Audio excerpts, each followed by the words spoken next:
Hello all, welcome back to my channel. So இன்றைக்கி நம்ம பார்க்க போகிறது ஒரு ரெசிபி வீடியோ தான். இந்த மின்ட் லெமன் கூலராக தான் நம்ம பார்க்க போகிறோம். அதுக்கு என்னென்ன வேணும் அப்படிங்கிறத இன்க்ரீடியன்ஸை பார்த்துடலாம். ஃபஸ்ட்டு நாட்டு சக்கரை, புதினா, எலுமிச்சம்பழம், ஏலக்காய் தூள், அப்புறம் சாட் மசாலா. இது ஆப்ஷனல் தான். ஸோ ப்ரொசீஜர்ஸ் என்னென்னா, ஃபஸ்ட்டு நம்ம நல்லா கழுவி வச்சுருக்க ஃப்ரெஷ்ஷான மின்ட் லீவ்ஸ், அதாவது புதினா இலையை எடுத்து ஒரு பிளெண்டரில் போட்டு நல்லா நம்ம மிக்ஸ் பண்ணி கிரைண்ட் பண்ணி எடுத்துக்கணும். இது ஒரு ரொம்ப லிக்விடாக இருந்தாலும் ஓகே தான், நோ ப்ராப்ளம். ஸோ அந்த மிக்சரை நம்ம ஒரு கடாயில் நல்லா ஊற்றிட்டு அதை நல்லா நம்ம கொதிக்க விட போகிறோம். நல்லா ஒரு மிக்ஸ் பண்ணிக்கோங்க. ஸ்டவ் ஆன் பண்ணி கொதிக்க விடுங்க. அது கூட நம்ம நாட்டு சர்க்கரையை ஆட் பண்ணுறோம். இப்போவே நம்ம அதை வடிகட்டணுன்ட்டு இல்லை, நம்ம பின்னாடி அதை பண்ண போகிறோம். ஸோ அப்படியே டேரெக்டாக ஆட் பண்ணிவிட்டு அதை நல்லா கொதிக்க விடுங்க. அந்த பச்சை வாசனை ஃபுல்லுமே போகணும், அந்தளவுக்கு நம்ம இதை கொதிக்க விடணும். கொதிக்க விட்டதுக்கு அப்புறமேலே ஏலக்காய் தூள், அதாவது ஸ்டவ் ஆஃப் பண்ணிவிட்டு ஏலக்காய் தூள் போடுங்க. இதுவும் ஆப்ஷனல் தான். சப்போஸ் இந்த ஃப்ளேவர் உங்களுக்கு பிடிக்கலன்னா நீங்கள் இதை அவாய்ட் பண்ணிக்கலாம். இது ஒரு ஃப்ளேவருக்காக தான் நம்ம அதை போடுறோம். ஸோ நல்லா நம்ம ஸ்டிர் பண்ணி வச்சுக்கோங்க. சர்க்கரை, எலுமிச்சம்பழம் எல்லாமே நம்ம அதிகமாக போடணும். ஏன்னா இது ஒரு கான்சன்ட்ரேட்டடான சிரப்.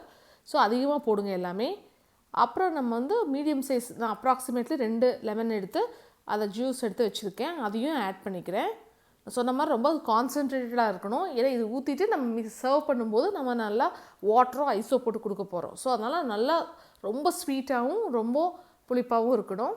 இப்போ இந்த மிக்சரை நல்லா ஆறுனதுக்கு அப்புறமேட்டு அதை ஃபுல்லுமே வடிகட்டிக்கோங்க. நல்லா ஸ்ட்ரெயின் பண்ணிக்கோங்க இந்த ஸ்ட்ரெயினர் வச்சு. இதனால் எல்லா இம்ப்யூரிட்டிஸ் எல்லாமே வெளியே வந்துடும். ஸோ ஒன்லி இந்த லிக்விட் மட்டும்தான் இருக்கும். இப்போ இந்த லிக்விடை நீங்கள் ஃப்ரிட்ஜில் ஒரு கிளாஸ் பாட்டில் ஏதாவது போட்டு நம்ம வச்சுக்கலாம். இது ஒரு 2 வீக்ஸ் வரைக்குமே நல்லா கெடாது, அதுக்கு மேலேயே கெடாமல் இருக்கும். நீங்கள் ஊற்றி வச்சுக்கலாம். ஸோ அவ்வளோதான். இது ரெடியாக வச்சுக்கிட்டிங்கன்னா எப்போ வேணால் நம்ம சர்வ் பண்ணிக்கலாம். இப்போது நான் எப்படி சர்வ் பண்ணுறேங்கிறத உங்களுக்கு நான் காட்டுறேன். ஸோ ஒரு டம்ளர் எடுத்துக்கோங்க. அதில் நம்ம எந்த சர்வ் பண்ணுறோமோ அந்த டம்ளரில் நமக்கு ஐஸ் போட்டிருக்கேன். அப்படி இல்லைன்னா வெறும் ஐஸ் வாட்டர் கூட ஊற்றிக்கலாம். ஸோ போட்டுட்டு இந்த மாதிரி ஒரு நல்ல வாட்டர் நம்ம ஆட் பண்ணிக்கலாம். ஸோ இங்கே நான் ஐஸ் க்யூப் எடுத்திருக்கேன். இல்லைன்னா ஐஸ் வாட்டர் கூட டேரெக்டாக போட்டுக்கலாம். இப்போ இந்த சிரப் ஊற்றிக்கிறோம். இந்த சிரப் எப்படின்னா உங்களுக்கு ரொம்பவே எவ்வளோ திக்னஸ் வேணுமோ, எவ்வளோ கான்சன்ட்ரேஷன் வேணுமோ அதுக்கு தகுந்த மாதிரி நீங்கள் ஆட் பண்ணிக்கலாம். அது உங்களோட டேஸ்ட் ப்ரிஃபரன்ஸ். உங்களுக்கு ரொம்ப ஸ்ட்ராங்காக வேணும்னா ஸ்ட்ராங்காக போட்டுக்கோங்க. இல்லை எனக்கு மீடியமாக இருந்ததுன்னா அது தகுந்த மாதிரி கம்மி பண்ணிக்கோங்க. இது கூட சாட் மசாலா மேலே லைட்டாக போட்டுட்டு ஒரு லெமன் துண்டுகளையும் போட்டுட்டு நாம் சர்வ் பண்ணிடலாம். ஸோ சர்விங் எல்லாம் உங்களோட இஷ்டம், நீங்கள் எப்படி வேணாலும் நீங்கள் சர்வ் பண்ணலாம்.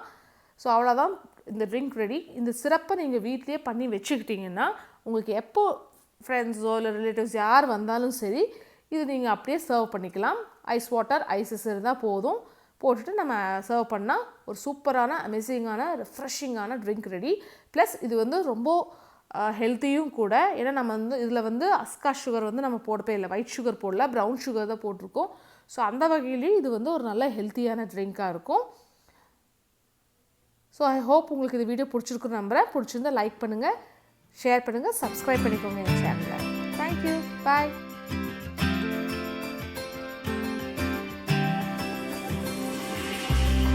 Feels like I've known you my whole life, but nothing more than friends this whole time.